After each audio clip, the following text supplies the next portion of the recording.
get to talk. I love that. Yeah. What's one thing that people typically don't know about themselves that you think everybody should know about themselves? Actually, it's something we briefly touched on earlier but didn't get to talk about. How you self-soothe. Interesting. So everyone should know two aspects of self-soothing. The first is when you are in anxiety, whether you're a high neurotic or a low neurotic, do you like to worry outward? Do you verbalize your worry, or do you shut down and close down? So when I'm very worried, I like to be alone with my journal. Like, I don't want to talk to anyone. I just want to like think about it myself. Whereas other people like to worry with others, right? Like they like to talk through their worry, and that makes them feel calm. So that's the first thing is, how do you worry? Do you worry alone, or do you worry with others? That's going to be very important, so that if you're in one of those really terrible low points, we all hit those points, you know exactly which direction you need to do. Is it out to drinks with friends? You know, do you have your brigade that you call? Or is it home with a journal and a big glass of wine? Those are two very different paths. That's the first thing. And the second thing is, how can the people in your life help you self-soothe? I think this might be more of a gender thing, I don't know. A lot of females, a lot of women in my life, when they're very, very anxious, they don't know how to ask for help, both logistically and emotionally. What do you mean? How do you So there's two ways of asking for help. Mm-hmm. And maybe my women in the room will this feels familiar.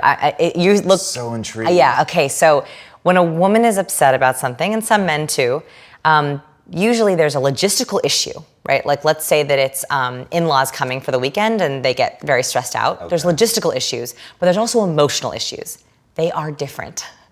They're very different. In the in-law example, so they're coming, that's the logistical. The emotional is, my mother-in-law makes me feel this way. We'll break it down even more closely. So logistical, got to get the guest room ready, got to do all the sheets, got to prep the towels, got to clean the house so my father-in-law doesn't critique it. Okay, those are logistical all things worries. I have to think about once he starts critiquing it and they're already in the house. So yeah, but I'm with you. Yeah, and women are all thinking about that way ahead of time. You're so right. And then the 4 emotional worries might be how to make sure that they actually like the house, how to make sure that we're all going to get along this weekend, how to make sure that we bring up that issue about health that we really need to talk about, and how do we make sure that we actually have a relaxing weekend and it's actually a good time. Okay, those are 8 issues that usually come up around everything. There's all different issues, but they're totally different ways that we self-soothe. So logistical, who do you ask for help and how do you ask for help? Right? Like, is it going to your husband or your kids or your best friend? And for emotional issues, do you want to sort of take a few moments, take a few hours, meditate, do your thing, go for a run, eat really healthy that day to get yourself in the right mind space? Or do you want to go out with friends, have a really blowout night, and like kind of work out all your anxiety before they come? If you don't know that, you are going to set yourself up for failure, and you're also setting up the people in your life for failure. So the biggest mistake that I think couples fight about, they have the same fights over and over again, is they need to ask for help, but they have no idea how to ask for it. And by the way, if you don't go through this, that's how you get complete breakdowns. Because it's just bottling it up. They don't know where to go, how they deal with it. And that's how can they help?